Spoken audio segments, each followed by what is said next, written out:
Good morning. I'm Dr. William T. Choctaw, and welcome to the Healthy, Wealthy, and Wise podcast. As always, each month we strive to provide you, our listeners, with mental, physical, and spiritual strength by giving you actionable advice, tips, guidance, and information to help you achieve your own personal and professional and spiritual goals. We consider the health of the mind, body, and spirit paramount as a single unit that provides a cumulative strength greater than the individual parts. We appreciate the natural differences in needs between men, women, adults, and children, and we recognize that the power to be happy is within each of us and under our control. So please sit back and enjoy another edition of the Healthy, Wealth, and Wise podcast. We're very fortunate today that we have actually a guest who is live in studio with us, and that is Ms. Lorena Choctaw. Hello, Lorena. Hi, thank you for being with us. So, today, what we're going to talk about is we're going to talk about a topic that's very important. It's always important, but it's particularly important now. And the reason is that this month, as it turns out, is Mental Health Month. And so it's very important then that we communicate, we think, to our listeners the importance of mental health and the importance of being aware of the various issues that are involved with mental health. And so we're going to go into some detail here and hopefully have you stay with us and get some valuable information. So, what we do is we ask you to sort of sit down and enjoy and just sort of go along with us. Um, and so, one of the things that we're going to ask is that you be aware of the fact that during Mental Health Month, that mental health is one of the issues that frequently all of us may very well encounter either individually or we may very well encounter it um, uh, with a member of our family or someone that we know or someone that we care about. And consequently, it's extremely important that you be aware of some of the issues that have to do with mental health. And we're going to particularly talk about anxiety and depression. And our goal this morning, quite honestly, is to distinguish between the two. And so we're going to have a theme this month, during the month of May, where we talk about and we try to dissect, if you will, various mental health issues so that you're able to digest it and use it to your benefit.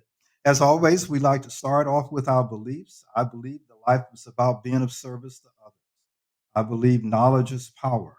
I believe leaders can change the world.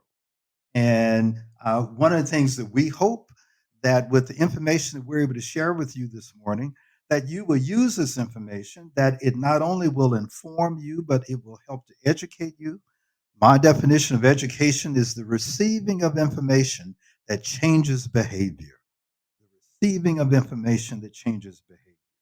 So we hope that this very brief and very small amount of information you receive will help to change your behavior in a positive way. And the third purpose of the Masterclass Medicine class series is to motivate.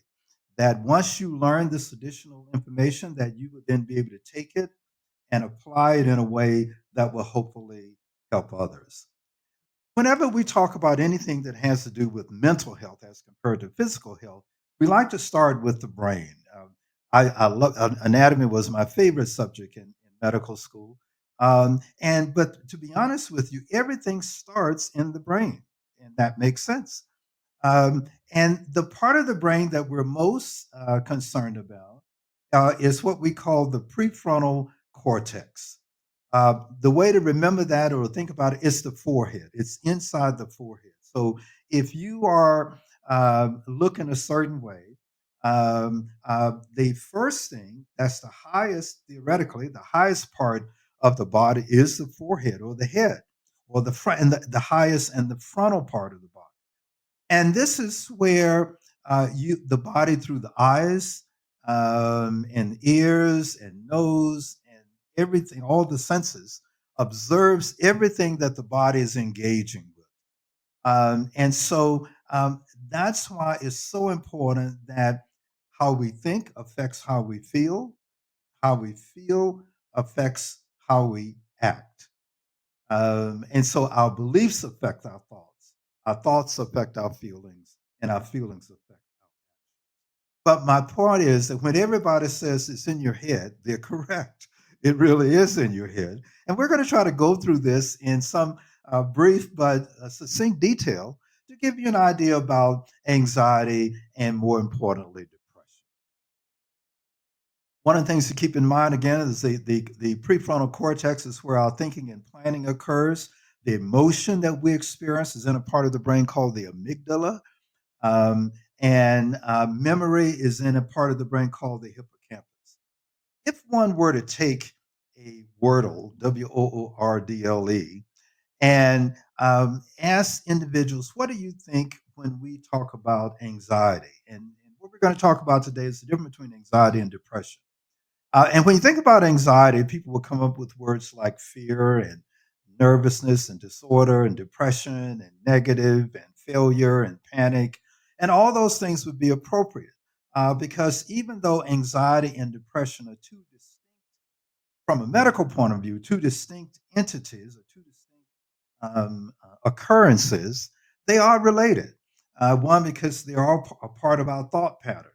And so, if one were to look at anxiety, one can define anxiety as a sustained low level discomfort characterized by worry, distress, and fear. And I sort of like the word discomfort. When I think of anxiety, I think of discomfort. Um, it usually builds up gradually over time in response to various stressors, whatever those stressors are. And we'll make a comment about those a bit later. And usually it lasts longer than panic or fear. If you were to look at the word fear, the definition of fear, as compared to anxiety, is an intense emotional response that activates the fight or flight mechanism. And that makes sense. Stress, on the other hand, is something that the body responds to that has to do with anxiety and fear. So, if we look at anxiety and depression, both of these entities or disorders, if you will, are, are mood disorders. Mood disorders. Well, what is a mood? A mood is sort of an expression of how we feel. Your mood, MOOD, is an expression of how you feel. And the reason why that's important is that, let's say, in your family, around friends, or your coworkers, you come in contact with many individuals, and you can tell many times by their mood exactly how they feel. So we're going to drill down on this a bit more as it deals with anxiety and, more importantly, depression. One of the important parts about these two entities, anxiety and depression, is that whenever there is a risk of patient harm, then you want to immediately seek healthcare intervention or help the individual get healthcare treatment or advice or direction. And this is something that you're going to see more with depression than necessarily with anxiety. Anxiety can be very, very mild, and usually, and we'll talk about this later when we talk about scope and degree, if anxiety occurs regularly, like every day, and if it interferes, and that's usually the definition, if it interferes with your activity or your daily life, then that's something that obviously you should probably seek advice and help for from a healthcare professional. Um, I would add to that is that if there's an element of risk, and this is really more in alignment with depression than with anxiety. If there's discussion about potential risk or self harm or anything even remotely like that, then you want to immediately seek help from a healthcare professional. And my belief, quite honestly, as a physician with 50 years experience, I tell my patients, I have told my patients that I don't want you trying to figure out whether this is important or not important enough for you to go to the emergency room. If you are the least bit worried, call to get help. I don't see a major downside with that. So my point is, err on the side of always seeking the advice or the treatment or the care from a healthcare professional. Now, we're going to shift now to depression. One of the causes of depression, and I'm going to define depression for you. My definition is a feeling of hopeless, helpless, and worthless. A person who feels hopeless, helpless, and worthless. Hopeless. Things are bad, and there's no hope that it's going to get better. Things are bad, and there's no hope that it's going to get better. Things are bad, and no one can help to make it better. Things are bad, and no one can help make it better.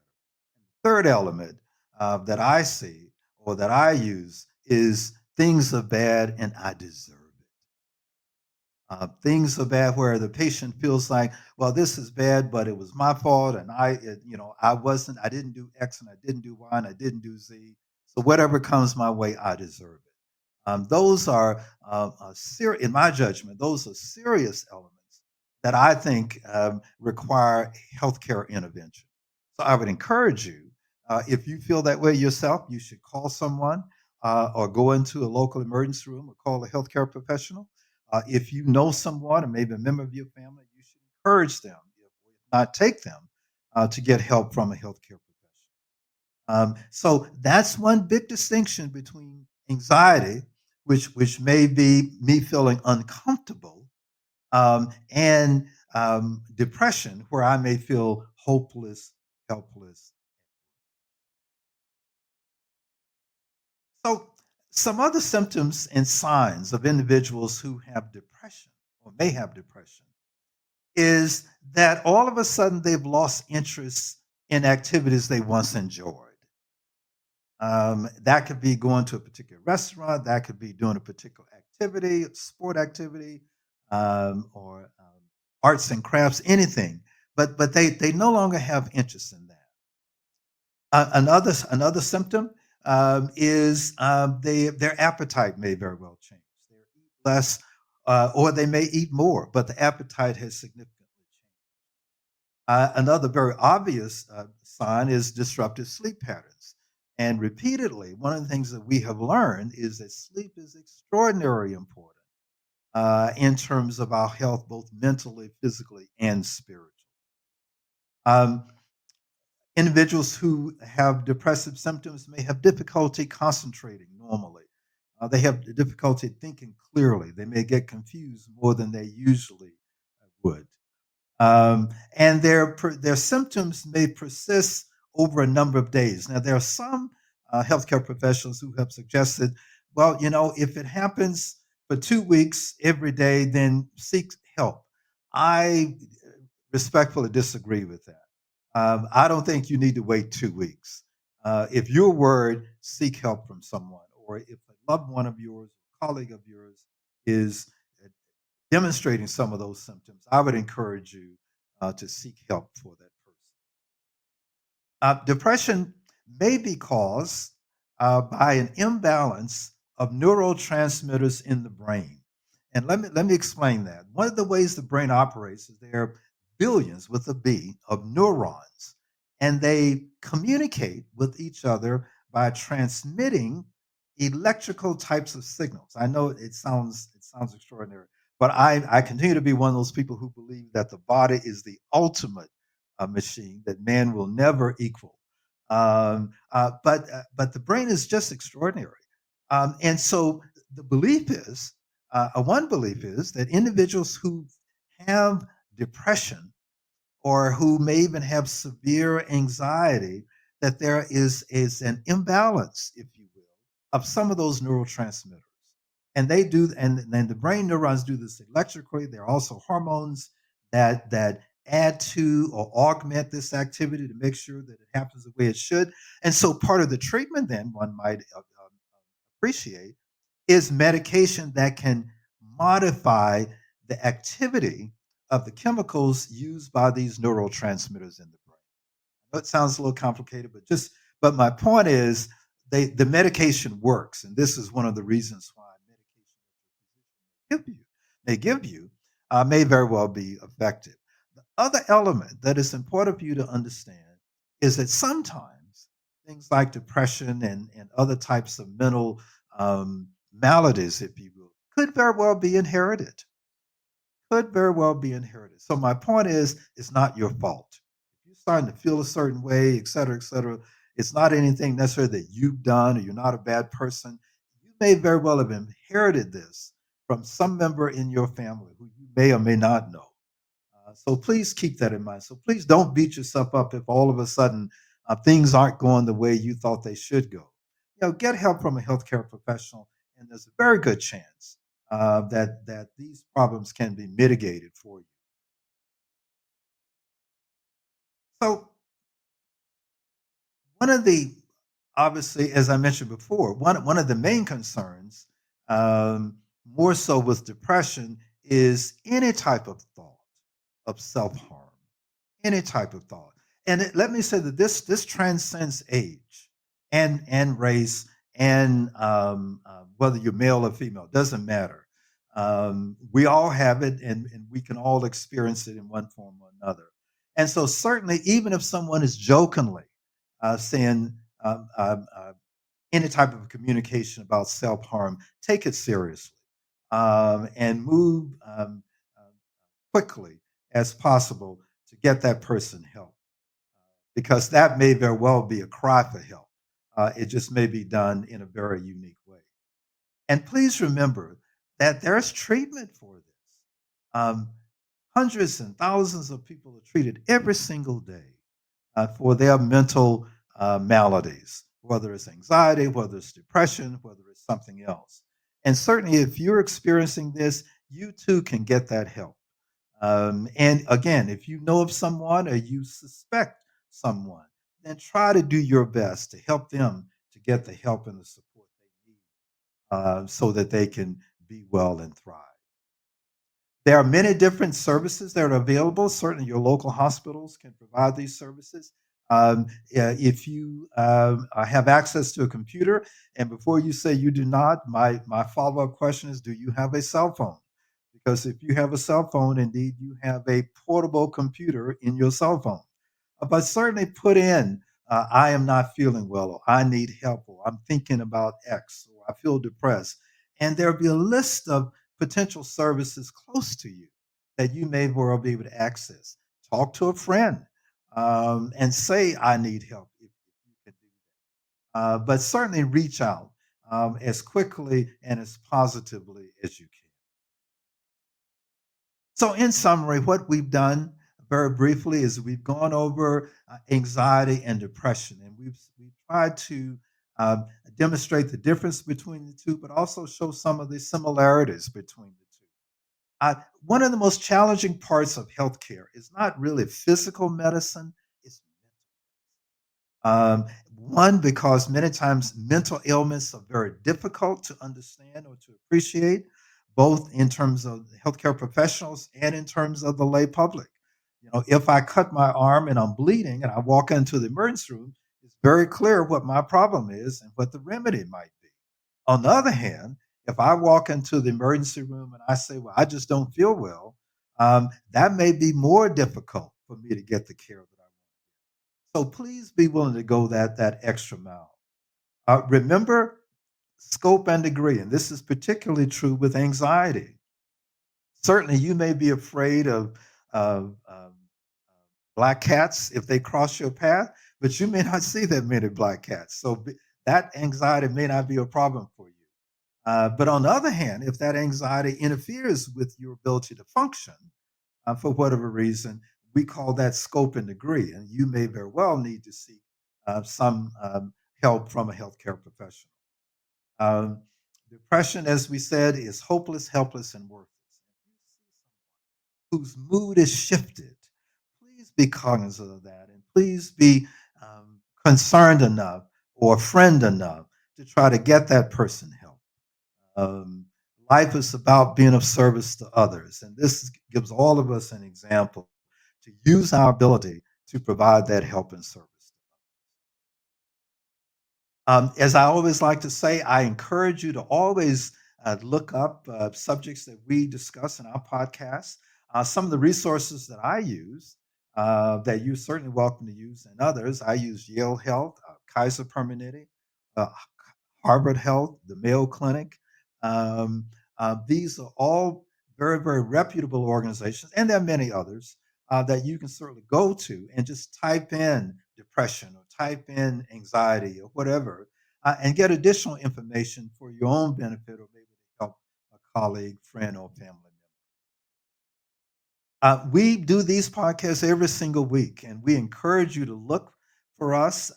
You can go to our website, www.thwwp.com. You can also find us on the um, St. Stephen's Church website, www.stsbc.org.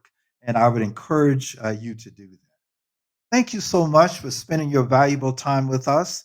And as we always like to say, in the final analysis, be the change that you want to see in the world.